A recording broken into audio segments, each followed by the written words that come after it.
سلام ای ماه زیبا، ماه دلبند، ای که هستی بهترین اسباب پیوند. چه پیوندی وصال قطره ریز به دریای عنایات خداوند.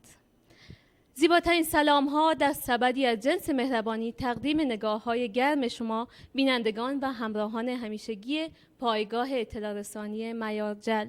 امیدوارم هر جا که هستید زندگیتون سرشار از آرامش باشه و گل لبخند بر لبهاتون بدرخشه.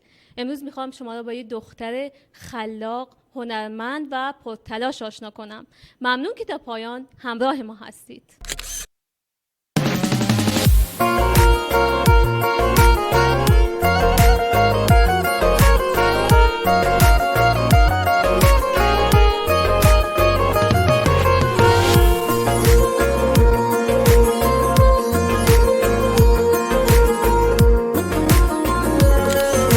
بهتون گفتم امروز میخوام که شما رو با یه دختر هنرمند، خلاق و پرتلاش آشنا کنم. در ابتدا ازش میخوام که سلام علیکی با شما داشته باشه. سلام، به نام یاد خدا، نازنین شهردرازی هستم. کارشناسی مهندسی صنایع دارم و حدود 4 ساله که توی حوزه هنری فعالیت میکنم. خب بگین که چه هنری دارین؟ من هم نقاشی انجام میدم، هم خطاطی انجام میدم، هم طراحی لوگو هم انجام میدم.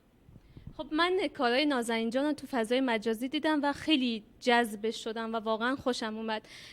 گفتین که تلفیق هنر سوزندوزی و نقاشی و خیلی کاراتون، یعنی خطاطی هم توش داشت، نقاشی هم توش داشت. خیلی من جذب شدم و خیلی خوشم اومد. بیشتر توضیح میدی برای ما؟ سبک کاری که من کار میکنم کار تلفیقی کالیگرافی با نقوش بلوچی هستش و من دوست دارم مثلا وقتی یکی یه سفارشی داره از طرف من، کارشو یکی میبینه بفهمه که مثلا این مال فرهنگ بلوچستان، نقوش بلوچستان رو بشناسه قشنگ. مثلا طرحهای اسلیمی رو که ما میبینیم توی اصفهان متوجه میشیم اینا مال اصفهانه، یعنی هویتش مال اصفهانه. مثلا من دوست دارم کسی که طرحهای من میبینه بفهمه که این کار بلوچستانه و بلوچستان بیاد تو ذهنش. خیلی عالی. بعد چجوری اومدین سمت این هنر؟ یعنی از کجا جرقش اومد تو ذهنت و رفتی سمتش؟ من از بچگی علاقه داشتم به نقاشی و اینا. بعد همیشه نقاشی میکردم در طول زندگیم همیشه نقاشی میکردم، ولی اونجایی که دیدم حمایت شدم از طرف دوستا و خانواده و اینا، بیشتر به صورت جدی شروع کردم دنبال کردنش و تا همین الان که میبینین اینقدر پیشرفت کردم به خاطر حمایت بزرگا و دوستا و اینا.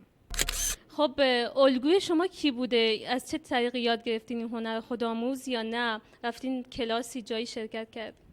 این هنر رو من خودآموز یاد گرفتم. وقتی که کرونا بود همه جا تعطیل شده بود، دانشگاهم تعطیل شده بود، من شروع کردم این هنر رو همینجوری با آزمون و خطا یادش گرفتم. یعنی اول هیچ نه استادی داشتم نه کلاسی رفتم نه هیچی. شروع کردم این کار هنری رو و پیج زدم و فعالیتم رو به صورت جدی شروع کردم. بعد حامی منم و کسی که حمایتم کرد خب قطعا پدر مادرم بودن و مامانم الگوم بوده، چون همیشه تو کارش پشتکار داشته. وقتی منم اینجوری شروع کردم کارمو دوست داشتم پشتکار داشته باشم، اینجوری ادامه دادم و موفقم تا الان که به نظر خودم موفق بودم تو این کارم.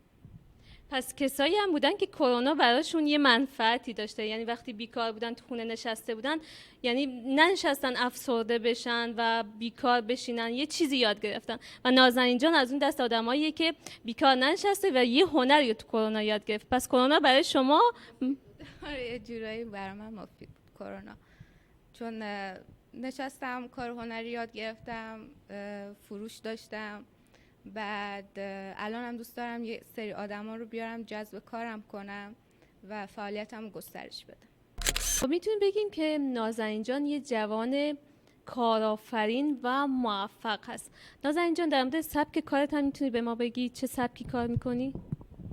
بله، من سبکای مختلفی کار میکنم. مثلا سعی کردم از هر هنری وارد کارم بکنم. کالیگرافی رو با رزین تلفیق کردم، باز کالیگرافی رو با سنت و فرهنگ و نقوش بلوچی قاطیش کردم. بعد هایپررئالم کار میکنم و دیگه کوبیسم و طراحی چهره و اینا رو هم کار میکنم، روی سفال و هم روی کاغذ. خب این خلاقیت خودته یا از جای الگو برداری کردی؟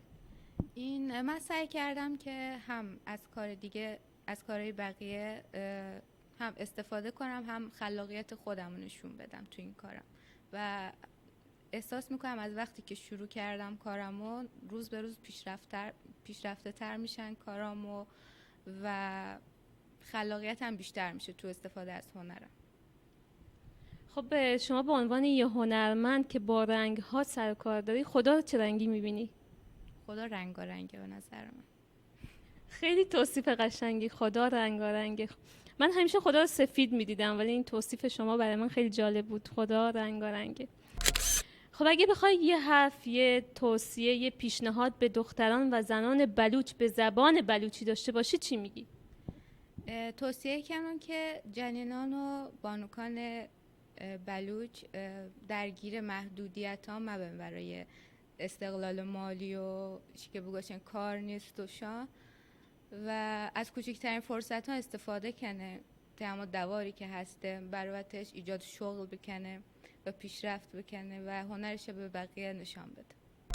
خب ممنون ششما نازنین جان عزیز که وقت در اختیار ما هشت و منتوا ششما که تایید گزارش تا گما همراهتید و نازنین جان آشنا بودید. من که خیلی لذت بردم دیدن کارهای نازنین جان و نازنین یک نمونه بارزشه، یک جوان فعال، کوشا و خلاق.